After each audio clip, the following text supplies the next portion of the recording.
ఈరోజు ఇక్కడ బిట్రగుంట వెంకటేశ్వర స్వామి ఆలయంలో ఎప్పుడో చోళరాజుల తరంలో నిర్మించిన ఈ ఆలయంలో కోనేరు తిరిగి పునర్నిర్మించడం అనే భాగ్యాన్ని ఆ భగవంతుడు మాకిచ్చినందుకు, ప్రభాకర్ రెడ్డి గారికి నాకు ఇచ్చినందుకు నిజంగా మా పూర్వజన్మ సుకృతం అనుకుంటున్నాను.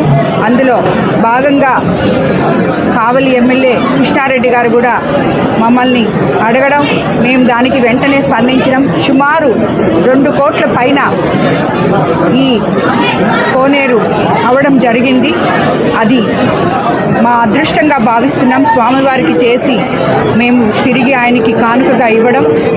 అలాగే ఈ టెంపుల్ మన ప్రభుత్వం అధికారంలోకి వచ్చిన తర్వాత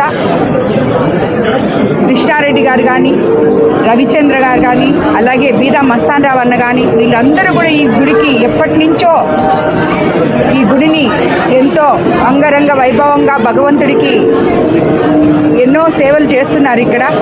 అందులో భాగంగా ఇప్పుడు మరి ఈ 20 నెలల్లో ఏదైతే మన ముఖ్యమంత్రి చంద్రబాబు నాయుడు గారు ధర్మ ప్రచార పరిషత్ ద్వారా అన్ని దగ్గరలా దేవాలయాలు పునర్నిర్మించాలని చెప్పి మనందరినీ కోరుతున్నారో, దేవుడిని మనం ఎక్కడా విస్మరించకూడదు, దేవుడికి ఎంతో ప్రాధాన్యత ఇవ్వాలని చెప్పి ఆయన కోరుతున్నారు. ఆ మాదిర ఇక్కడ మన ఎమ్మెల్యే కృష్ణారెడ్డి గారు ఈ గుడి మీద చాలా శ్రద్ధతో ఇన్ని బహుత్తర కార్యక్రమాలు ఇక్కడ చేస్తుండడం నిజంగా వాళ్ళ అదృష్టం. ఆ భగవంతుని ఆశీస్సులు ఆయన మీద, ఆయన కుటుంబం మీద ఉండాలని, అలాగే మాకు కూడా ఆ స్వామివారి ఆశీస్సులు ఉండాలని చెప్పి కోరుకుంటూ ధన్యవాదాలు తెలుపుకుంటున్నాను.